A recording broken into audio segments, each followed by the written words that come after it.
Sunday যখন আপনারা final match দেখতে ব্যস্ত, খুব এনজয় করছেন, আমিও এনজয় করেছি। যেহেতু আমি খেলা দেখতে ভীষণ ভালোবাসি, কিন্তু পারিনি, কিন্তু তার থেকেও অনেক বড় যেটা যদি ভালোবাসি সেটা করেছি। আমি জানেন ছোট থেকে সূর্য উদয় থেকে সূর্যের বিদায় পালাটা আমি খুব বেশি এনজয় করি। যখন ছোট ছিলাম শুধু ছাদে চলে যেতাম সকালবেলা, যত সকাল হতো চলে যেতাম। আবার যখন সূর্য বিদায় দিত তখনও গিয়ে দেখতাম তাকিয়ে তাকিয়ে। আমার ভীষণ ভালো লাগে। তো সানডে আমি ওইখানেই গিয়েছিলাম, আমার বাড়ির থেকে 5 মিনিটের হাঁটা পথ।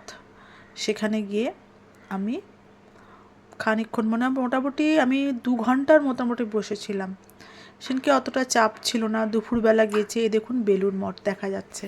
দুপুরবেলা গেছি, কিন্তু ফিরতে ফিরতে আমার অনেক বেলা হয়ে গেল, অনেক অনেক বেলা হয়ে গেল। যাই হোক, তো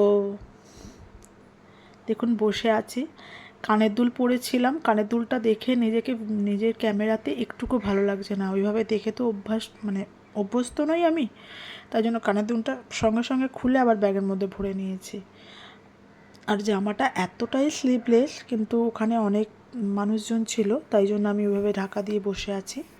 তো আমার ভীষণ ভালো লেগেছে, রবিবার দিনটা খুব ভালো কেটেছে।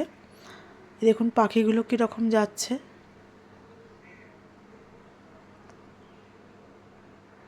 আমি পাখিগুলোকে ক্যাপচার করছিলাম, আমার কি ভালো লাগছিল দেখতে। আজকেও যাব, ইচ্ছা আছে মাকে এবং বোনকে নিয়ে।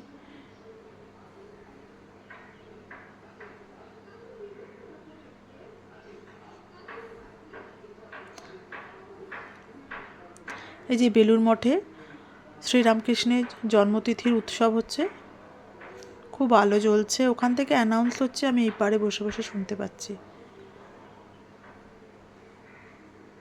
কিন্তু ওই সময় যেহেতু ভাটা ছিল, একদম চর দেখা যাচ্ছিল, দেখুন পুরো মাটি। আর এটা দক্ষিণেশ্বরের ব্রিজ।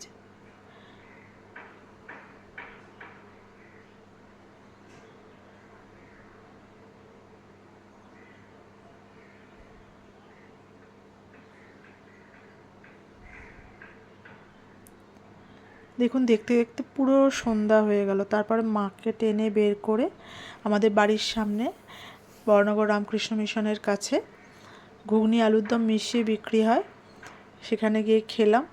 লাস্ট পর্যন্ত আলুটা একদম ভাল লাগছিল না, আলু খেতে আমার একদম ভালো লাগে না। আমি মনে করি আমি বকবক করি, ইনি আরও ভালো মানুষ।